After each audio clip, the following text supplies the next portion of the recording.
안녕하세요. 결혼한 지 2년 차인 30대 여성입니다. 아들만 귀하고 며느리는 그런 아들 발톱에 때만도 못하다고 생각하시는 저희 어머님 이야기 좀 해볼까 해서 찾아왔습니다.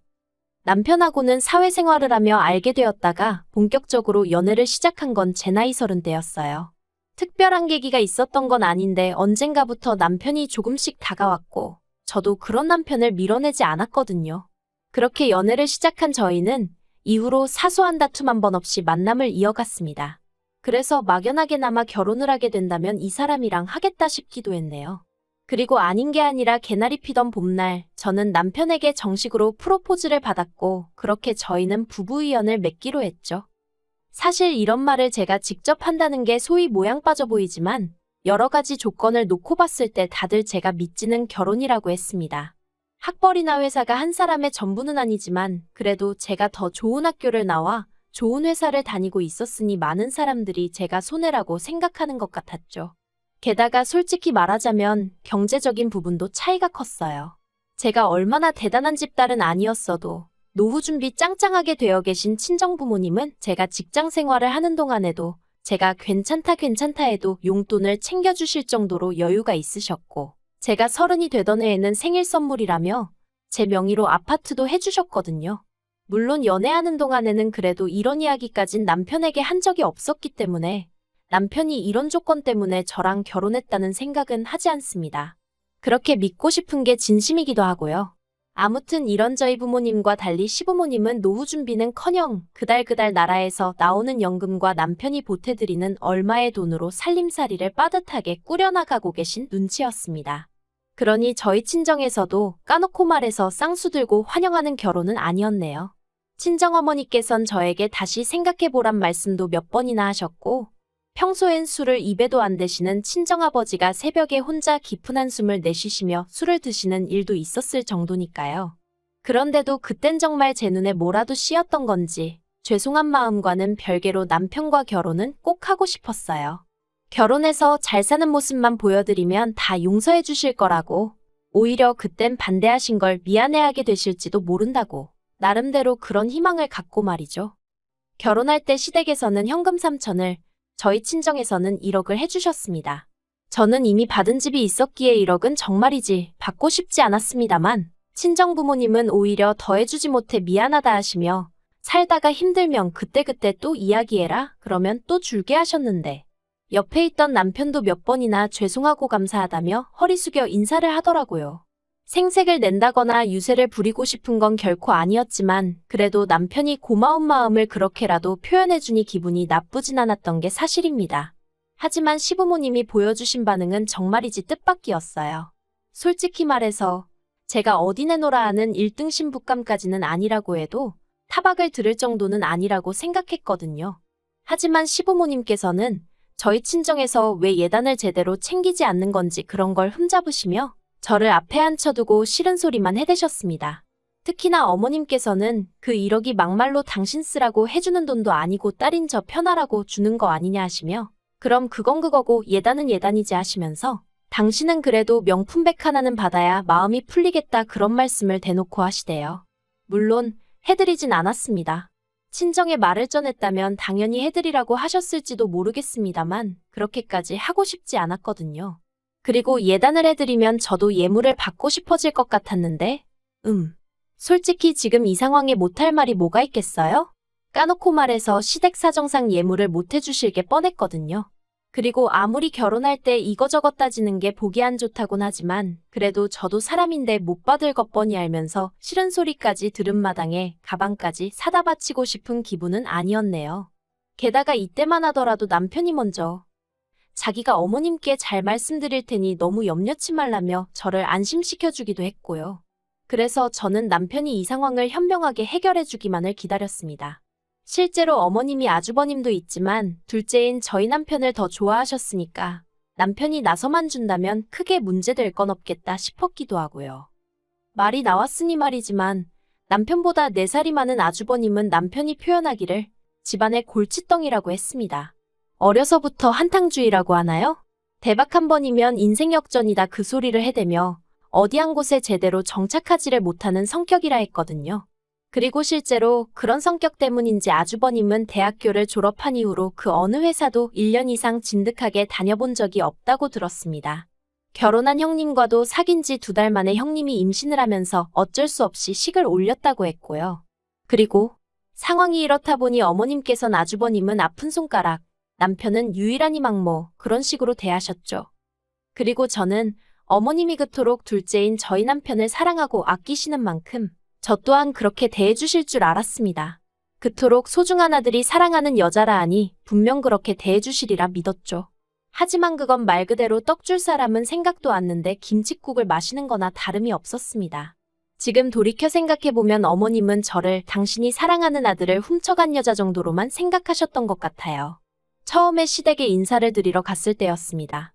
담담한 표정의 말수가 적으셨던 아버님에 비해 어머님은 얼굴색이 조금은 상기되어 있었고 목소리가 크시더라고요. 그리고 무엇보다도 저에게는 별 관심이 없으셨던 반면 남편한테선 눈을 떼지 못하셨어요. 우리 아들 타지에서 고생이 많다. 먹을 건 잘 먹고 다니냐? 그래도 그때만 하더라도 다른 엄마들이 그러하듯 어머님도 당신 아들이니 좋아서 저러시겠지 하고는 어머님의 말씀이나 행동에 그다지 큰 의미를 두진 않았습니다. 하지만 어머님이 식사를 차려주셨을 때 그때 이게 맞나 하는 생각을 처음 했던 것 같아요. 어머님께서는 아들 온다며 이때도 며느리감을 데려온다고 해서 라던가 그런 말씀은 쏙 빼고 오로지 아들 온다고 해서 라고만 표현하시더라고요. 별거 아닌 것 같지만 좀 서운했던 게 사실이에요. 아무튼 아들 온다고 해서 삼계탕을 끓였다 하셨는데 남편 밥그릇에는 닭고기가 아주 무슨 산처럼 쌓여있는 반면 제 거에는 시로라기처럼 얇게 찢어진 닭고기가 들어있는 게 황당하더라고요. 그래서 남편한테 원래 닭고기를 좋아해? 어머님이 오빠 건 엄청 신경 써주셨네 하고 웃었습니다. 나름대로 뼈있는 말 한마디 해본 거죠.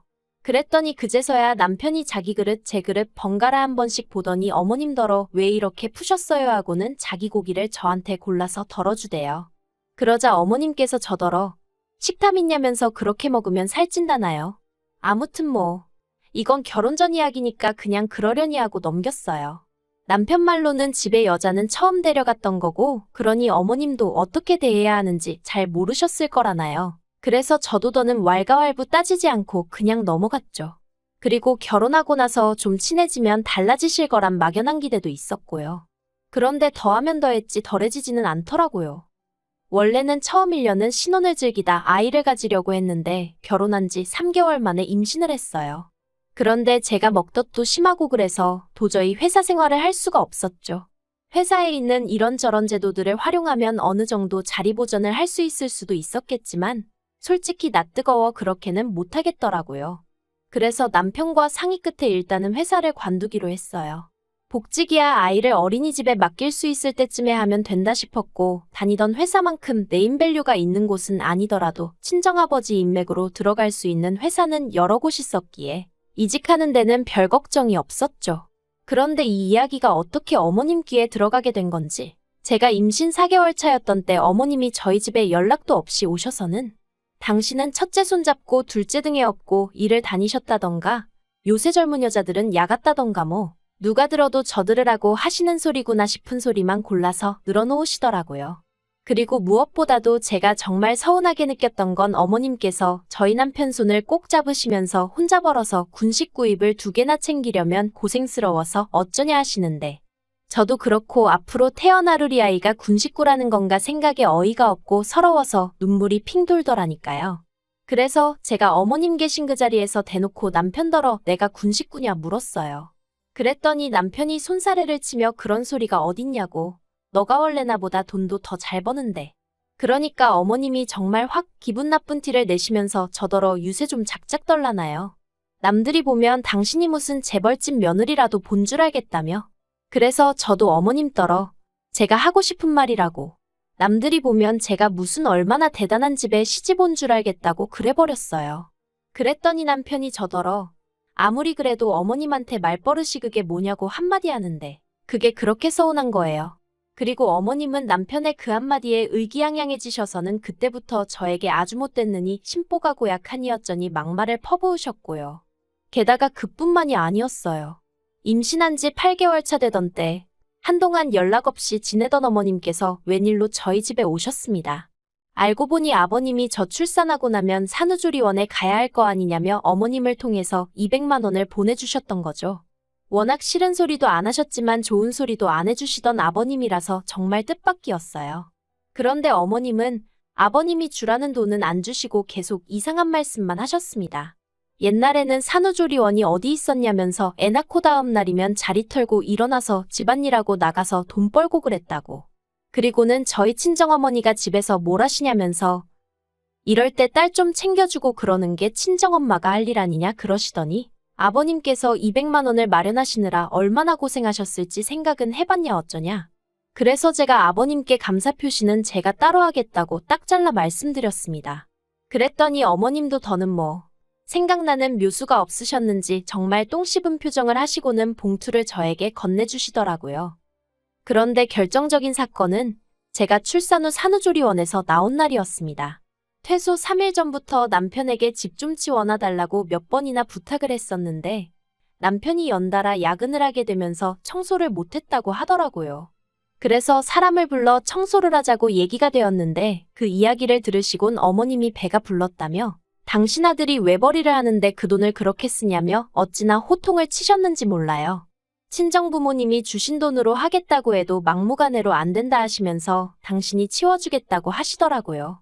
솔직히 아무리 치워주러 오신다지만 내키지 않았어요. 어머님이 더럽다는 게 아니라 아무래도 갓 태어난 저희의 면역력이 얼마나 좋을지도 걱정이었고 엉망인 집안을 보여드리는 것도 싫었으니까요. 그런데 그나마 다행이었던 건 남편이 제 기분을 어느 정도는 이해를 했던 건지 자기가 어머님이랑 청소하는 동안 저는 애랑 안방에 있으라고 하더라고요. 그런데 퇴소 당일 어머님께서 갑작스레 이튿날 오시겠다 연락을 해오셨고 당일에 갑자기 집 청소해줄 도우미분을 구하려니 생각보다 쉽지가 않더라고요.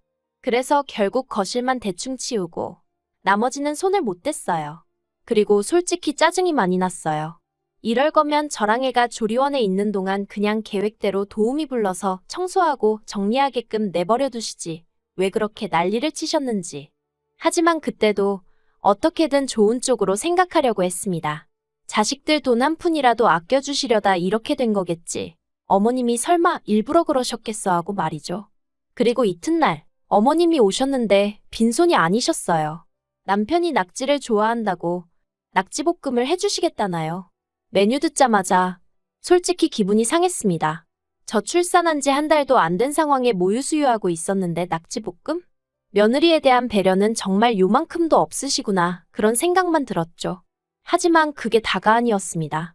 정리도 안 된 부엌에서 살아있는 낙지를 손질하시겠다며 밀가루 어딨냐 뭐 어딨냐 계속해서 저를 찾으시는데 솔직히 애 보느라 정신도 없고 약간은 오기도 나서 부엌에 있기가 싫었거든요.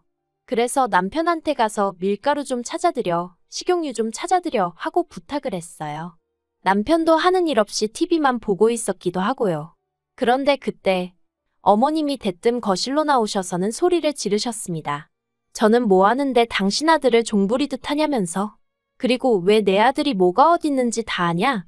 평소에 얼마나 부려먹는 거냐? 어찌나 고래고래 소리를 지르시는지 귀가 다 아프더라고요. 하지만 그것보다 더 저를 열받게 한 건 애 있는 데서 그러셨다는 거죠. 그래서 제가 어머님이 들고 계시던 국자를 낚아채곤 나가달라 했어요.